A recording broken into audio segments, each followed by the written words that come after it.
I'm sorry, I was dealing with some newspaper people, journalists. They came very late. Whatever it is, I found them to be very sensible and very understanding.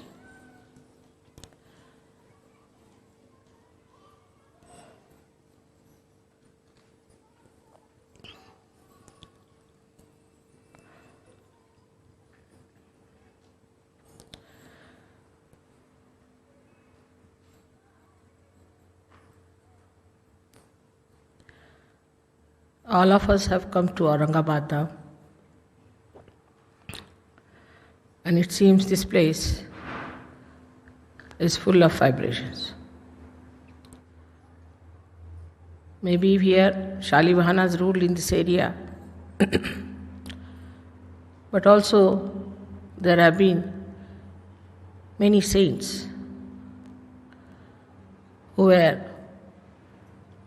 born on this side of Maharashtra, and they perpetuated Dharma.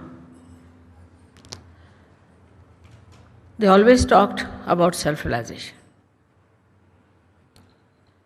Dharma gives you the balance. It gives you the establishment into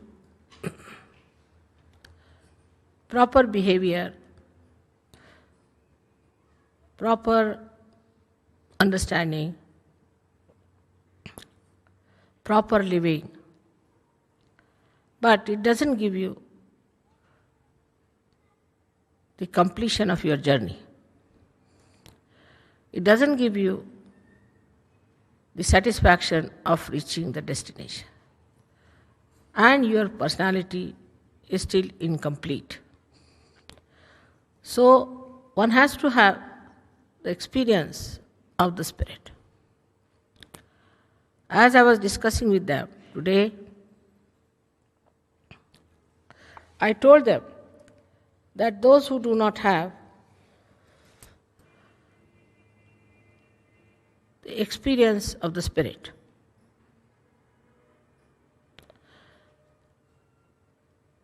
are not only incomplete but are limited people. So whatever they see or whatever they know or whatever they criticize is limited. As in English we say that hate the sin and not the sinner. Like many people who find something wrong with Christianity start blaming Christ. Christ did not create Christianity, first of all. He did not create Christianity. He did not create Christians. So there's no relationship between the two. As you know, recently they have found out the books written by Thomas, the disciple of Christ, who was coming to India. On his way he went to Egypt. And there he wrote these treatises and had put them in a big earthen vessel, or perhaps it was a metallic thing. And it was discovered 42 years back. The people whom he considers to be authorized Christians, he calls them as Gnostic. Gna in Sanskrit language means to know. Gna means to know. And he has written that to know and to have the personal experience is the only way to follow Christ, clearly. Not only that, but said that God Almighty, who is so kind, why will He ask you to suffer? So it challenges all the Christian principles of sufferings.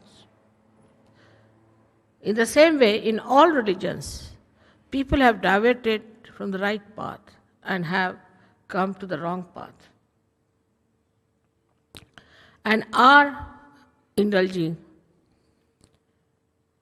into self-created religions, which has no relationship with reality or with the incarnations, those who started those religions or who gave the ideas of religion. I hope you won't do that to me, because you are agnostic people. You are the ones who know, who have had self-realization. Without self-realization, you cannot have a complete personality. But as you see in Sahaja Yoga, you don't have to go to Himalayas to give up your families.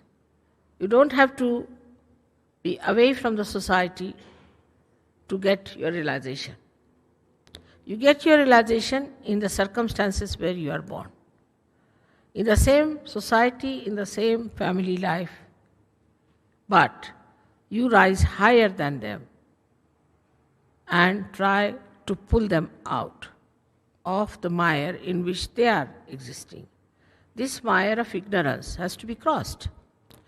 And some of you have to do it. And when you realize that, then you should know that you all have to be very strong people.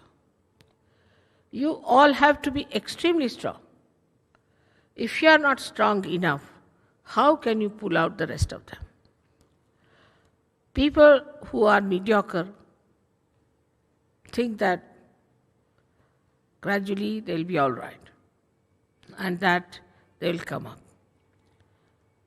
But I would suggest that you should make all-out effort to become strong Sahaja Yogis. To become strong Sahaja Yogis is not difficult, because you have all the powers within yourselves.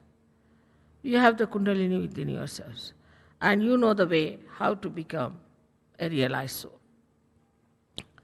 The problems are of you being dragged into your ego or into your conditioning. Only two problems, not more. Like somebody asked, how many turns there are in London? Only two, left or right. So either you go to the left or to the right. All the permutations and combinations of this left and right starts working, and then you get into trouble. And then you get into problems. But actually, it is a very simple thing. To get out of your ego should be the simplest, and that is where you try to understand yourself. You see yourself, how you are reacting, where is your attention, what are you doing, what is your attitude towards Sahaja Yoga. So many people think that this is my house, this is my family, this is my car, this is my horse, this is my dog. I don't know how far it goes by, my. But nothing is yours. Yesterday, as Kabira has said it, that some cheat, that is the death, will come and take away everything. That is not yours. Then my family. Then my children. All this is a nonsense. And so, when you start getting attached to this word my, there where you fail completely into your own understanding of your ego, you are completely blinded by this ego.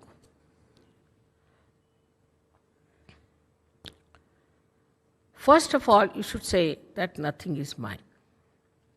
Kabira has said that when the goat is living, she goes on saying, my means I, in Hindi language. It's played a pun on the word my.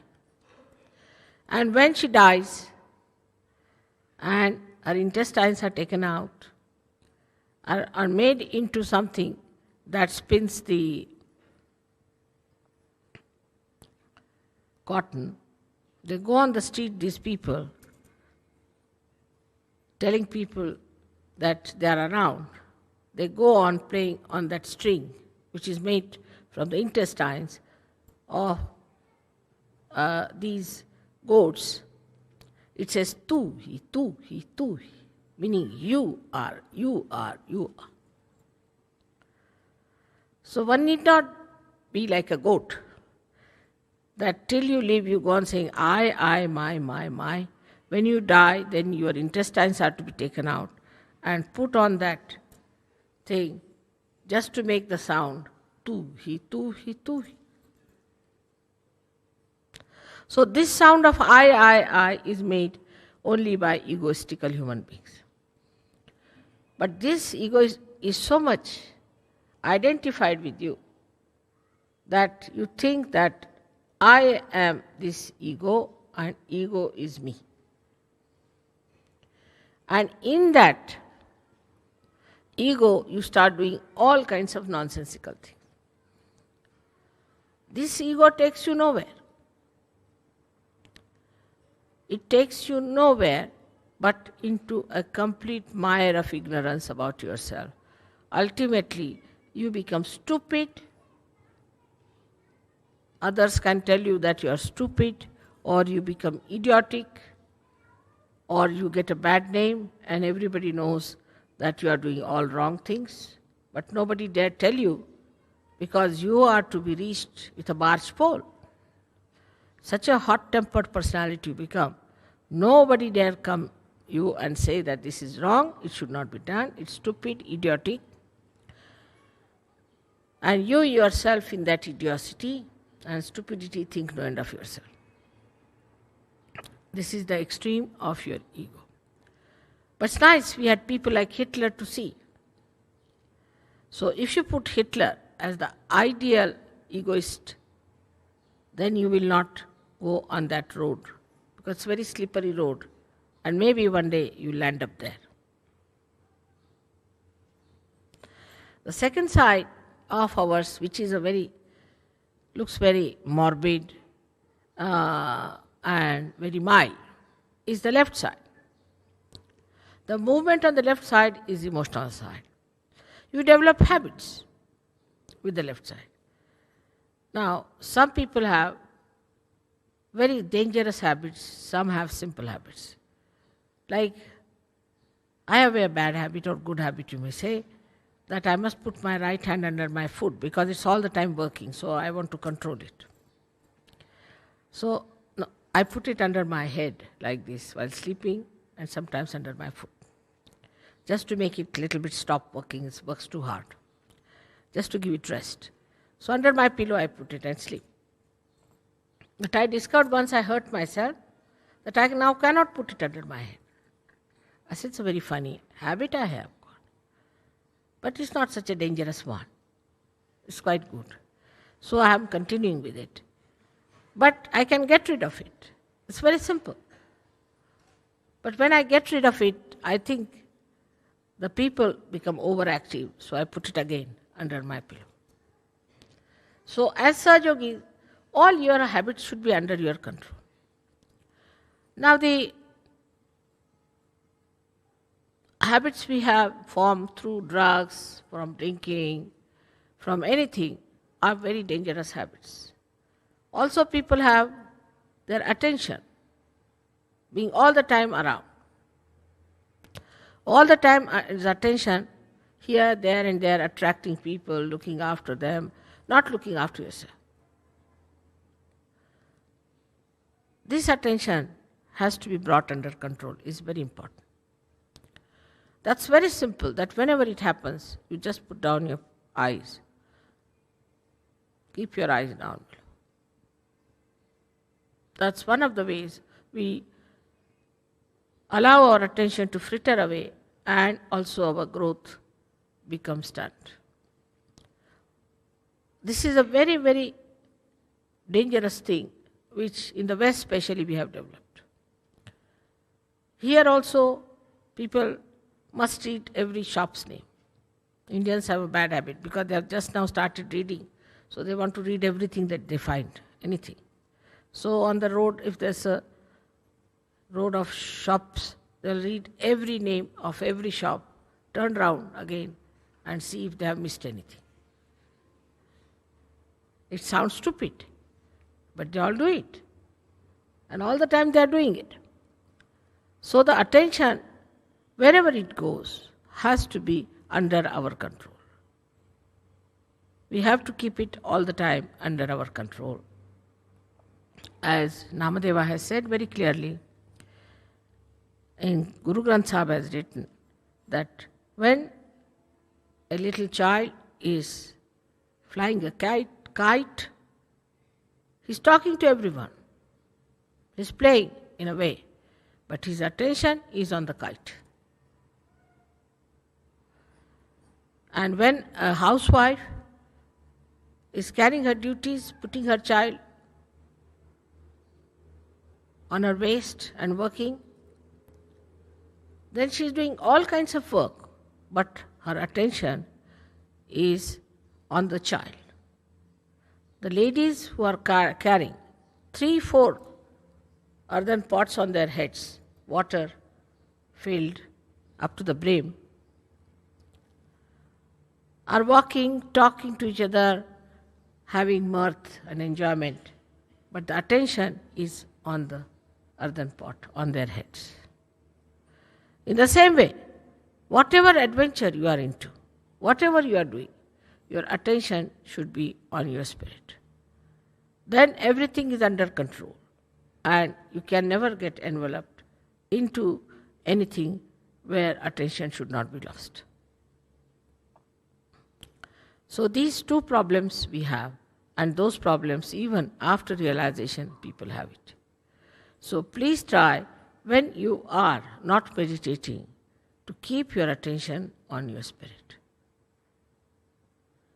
Now, the person who is left-sided or right-sided, he has developed a mechanism within himself to justify himself. Through his intellect, or maybe if they are ladies, they have water power, they'll start crying. And you just don't know what to say to them. If you tell them anything, first thing they will do is to cry. Means sometimes I feel there are 1,000 arrows on my head when they start crying. It's impossible to say anything to them. And if you talk to some men, they'll give so many explanations that you would feel like just going off to sleep. It's so boring. It's easy to read some book like War and Peace than to listen to the arguments of such people. But they don't want to see that this is all ego, which is talking. It is not they are talking. It's not their spirit. And if the spirit has to evolve, we have to be extremely witnessing in a full way, very alert, extremely alert, and witnessing ourselves, what are we doing? Then only we reach the completion of our realization. Unless and until you reach the completion of your realization, you can never be masters of your attention, and you can never be the enjoyer of your joy, and you can never know the truth fully. To achieve this Satchidananda